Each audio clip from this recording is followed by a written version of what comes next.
Today, it's a new trailer for Itagaki Street. It's like Mario Party without Mario, except for that one time it had Mario. This is CheckPoint.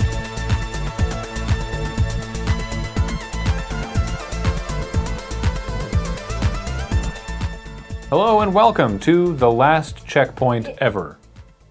In this studio. Yes.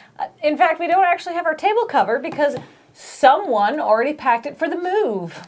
I'm sorry, okay? I needed something to protect all the unsold Professor Pigglesworth merchandise. But now everyone can see my legs, thus completely destroying my journalistic gravitas. Don't worry, I'll fix it in post. For the 30th anniversary of Square Enix party game series Itagaki Street, released in North America once during its 11-game run as Fortune Street, they're having a meeting of the franchises. It's Dragon Quest meets Final Fantasy. The trailer, released last week, shows characters from both Square Enix universes building shops, rolling dice, and competing for card suit icons, while seeming to ally themselves based along franchise divisions more than any in-story conflict. Which is to say, there's a scene in the trailer evoking the iconic moment in Final Fantasy VII where Sephiroth murders Eris, spoilers, except this time he's offering Cloud a wad of cash, which kind of undercuts the moment. Anyway, this game looks delightful, but judging by past evidence, it won't see a stateside release because that would give us joy. Playerunknown's Battlegrounds has a fashion problem. You see, the only way to customize the appearance of your character is to buy crates, which contain one random cosmetic item like a shirt or a pair of pants.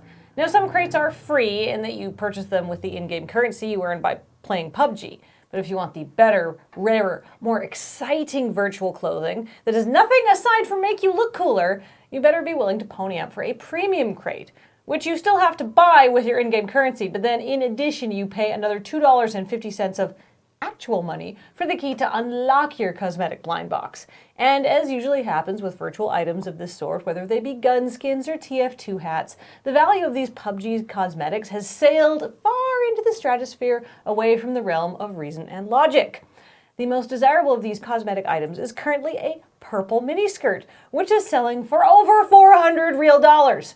Now, as someone who has opinions on the sartorial arts, I find this offensive. If I was going to spend $400 on a skirt, it better have pockets. It also better not look like my fucking aunt pulled it off the Forever 21 sale rack. So step it up, Brendan Playerunknown Green, if you're going to be putting out cosmetics that could be worth up to $400 real world dollars, make them look like they're worth it. And I have some suggestions. First, I want Alexander McQueen armadillo shoes in this game. Yeah, they're famously unstable and difficult to wear, but this is also a video game about killing people with frying pans and then stealing their highly desirable dacias. We are already in the realm of make-believe. 2, if we're gonna go high fashion, and we better pay a visit to my own favorite label, Comme des Garçons, and this show-stopping coat from the fall 2016 runway. Because if I'm paying for a purely cosmetic item, I want people to know it's a fucking paid cosmetic item, and I want to look great. 3, I want this Vivienne Westwood look from the fall 2017 runway show, because it is perfect for PUBG. It's a practical dress and blazer combo, so it's sure to appeal to fans of that basic-ass purple miniskirt. But the combination is truly completed with the tactical balaclava that seamlessly segues into a combination cloak thing. Anyhow, it combines 2 essential PUBG clothing options, so I'm sure it will be de rigueur for the discerning player. You're welcome. Researchers at the University of Lisbon and North Carolina University have developed a mod for Skyrim that uses an AI model to govern NPC behavior. Based on the CIF AI architecture developed at the University of Santa Cruz in 2012, the CIF-CK mod, available on Steam under the name Social NPCs, replaces scripted dialogue trees with branching and flexible paths depending on an NPC's opinions of and interactions with the player and other NPCs. No word from the researchers on how the AI reacts when they see a naked Counselor Troy fighting a giant flying Thomas the Tank Engine, but presumably they're saving that one for their thesis project. The ill-advised mayo versus ketchup splatfest is over, and despite ketchup crushing the popular vote 73% to 27%, somehow Team Mayo reigns supreme? Most people are blaming the unbalanced matchmaking, Team Catch-Up was so popular that most of the time they couldn't actually beat Team Mayo because they were being forced to play against their own fellow tomato-loving ilk, which gave Team Mayo the opportunity to eke out a slim margin of victory in the solo and team match categories. However, I think the real reason that Team Mayo won was much simpler.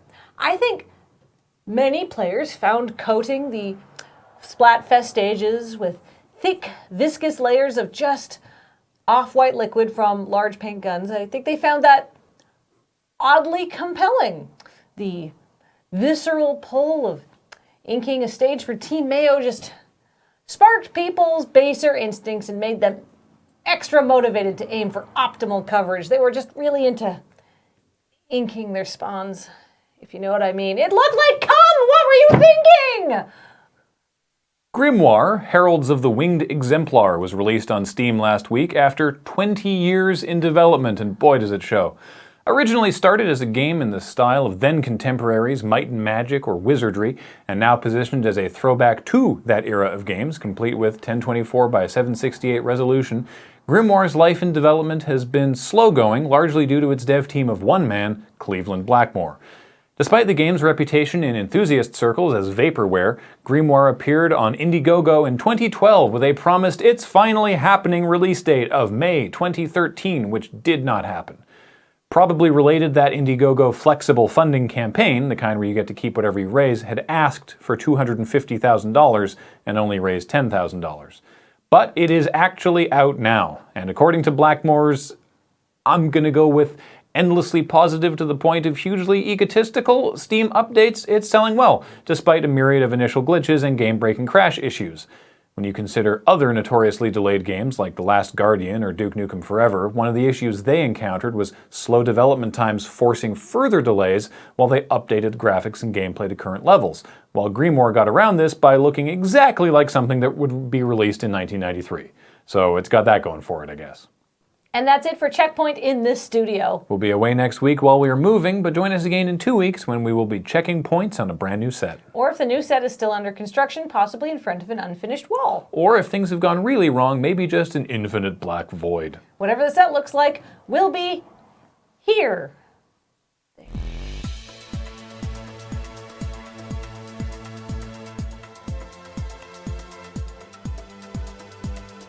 Coming up. Turns out you can beat Tacoma by just doing what you're told to do in the beginning of the game. Transferring from some data from the station. Takes about 9 hours, but you don't actually need to do anything to make that happen. So it's less a storytelling experience and more just a shitty job simulator, but it is neat that the game has 2 modes.